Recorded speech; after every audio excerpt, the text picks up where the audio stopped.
Everyone told you something was wrong with you. Too quiet, too deep, too distant. You sat in rooms full of people and still felt invisible. You learned how to smile at the right moments, say the right things and play the right roles. But no matter how well you performed, you still went home feeling like a stranger in your own life. And for years, maybe decades, you believed it. You believed the loneliness meant something was broken inside you. So you chased connection, chased belonging, chased the feeling that everyone else seemed to have naturally. But the harder you chased it, the further it slipped away. And what no one told you, what Carl Jung tried to explain his entire life, is this: your loneliness was never a flaw. It was preparation. Jung called it individuation, the process of becoming who you actually are beneath everything the world told you to be.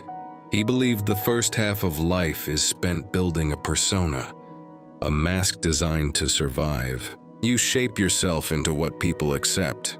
You become agreeable, acceptable, predictable. And for most people, that works. They wear the mask so long they forget there was ever a real face underneath. But the loneliest people never fully bonded with that mask. Something always felt off. The gap between who they were pretending to be and who they actually were never disappeared. And that discomfort, that quiet sense of not fitting, kept them searching.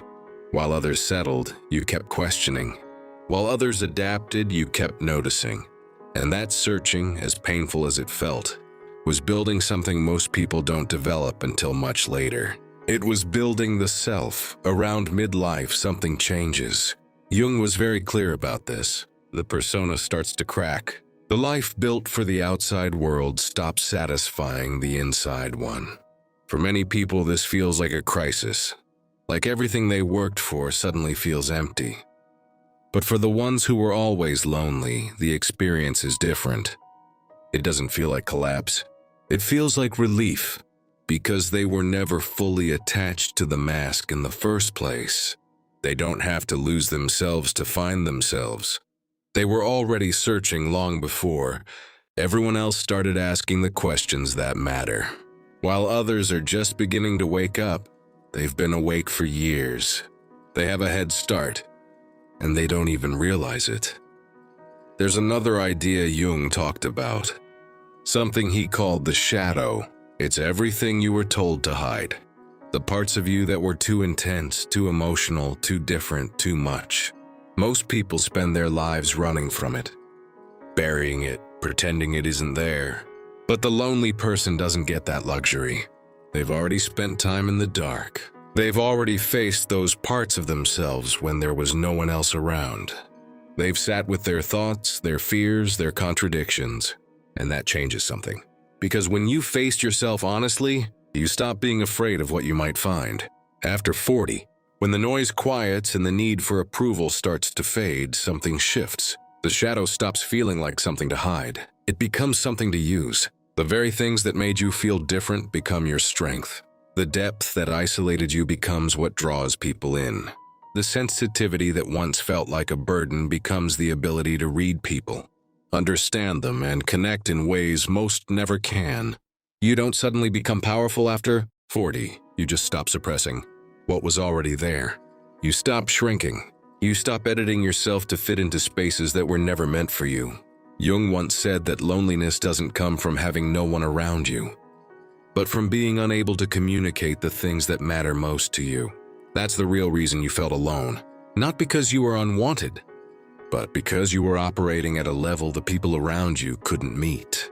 You were speaking a language they didn't understand, and for years, you tried to translate yourself. Simplify yourself, make yourself easier to accept. But after 40, something changes. You stop lowering yourself to match the room. Instead, you start finding or creating spaces where you don't have to, and that's where your power is.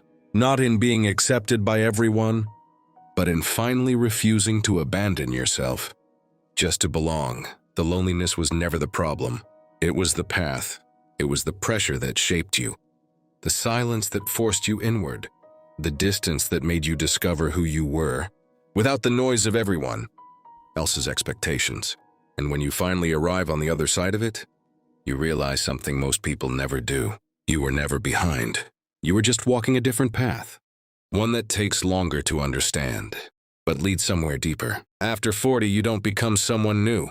You become someone real. And for the first time, you don't need permission, validation, or approval to exist as you are. You stop apologizing for your depth. You stop hiding your truth. You stop explaining yourself to people who were never meant to understand you. And that's the moment everything changes. Not because the world finally sees you, but because you finally see yourself clearly. And once that happens, the loneliness that once felt like a curse starts to feel like the thing that saved you.